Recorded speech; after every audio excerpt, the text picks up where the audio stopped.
Hello. हाँ प्रणाम मैया।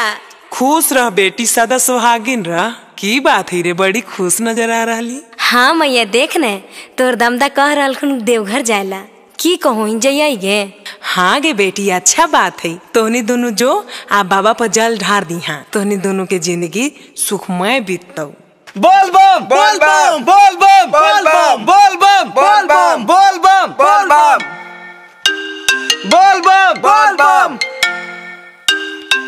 हाँ मैया बोल। घरा से निकलनी बेटी? हाँ गे मैया, रास्तावा में ही हो, बाकी की कहियो। आगे की होलो बेटी? आगे ऐसे में देवघर पहुँचबाई गे, हर एक 10 मिनट पर रुको हथिन। आगे रुक के की करो हथिन गे? आगे की कहियो मैया, कहे में भी लाज लगो हो। हर हर बम बम कैलाशपति, दुश्मन के कर दो नाशपति। आगे बेटी लगो ही मेहमान के वजह है। हर हर बम बम कैलाशपति, दुश्मन के कर दो नाशपति।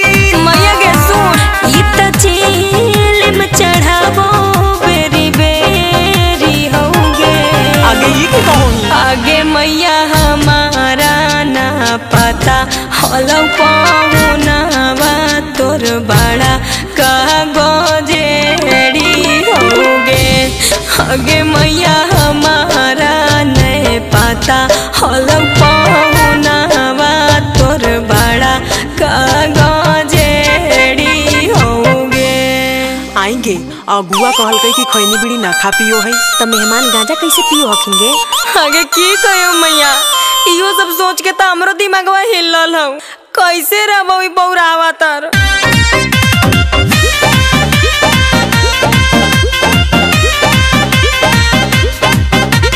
बैठो हो जहा दे चलो हो कम गे, मन करे फोड़ दियो एकर चिलम गे।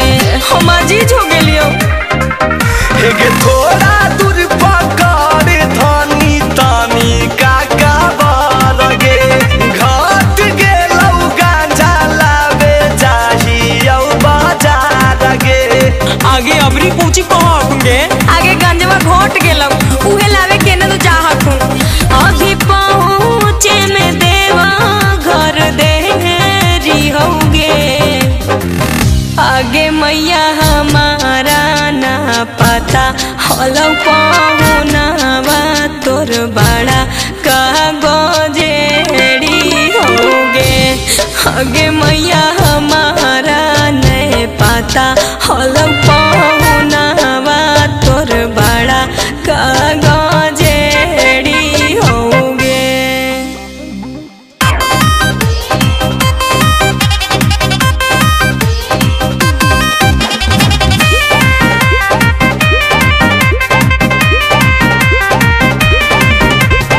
एकदम लाल आँख कैले हौ मैया, हमरा नहीं चाहिए ऐसन सैया।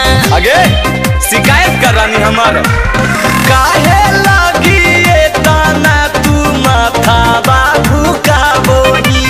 फोन करके साबे बतिया मैया से बताबोही। आगे मैया देखी देखी देखी कैसे बोलो कि कहियो एकदम से नसेड़ी होगे। आगे मैया हमारा ना पता हलो पहुनावा तोर बड़ा कागजेड़ी होगे। आगे मैया हमारा नहीं पता हलो पहुनावा तोर बड़ा कागजेड़ी होगे।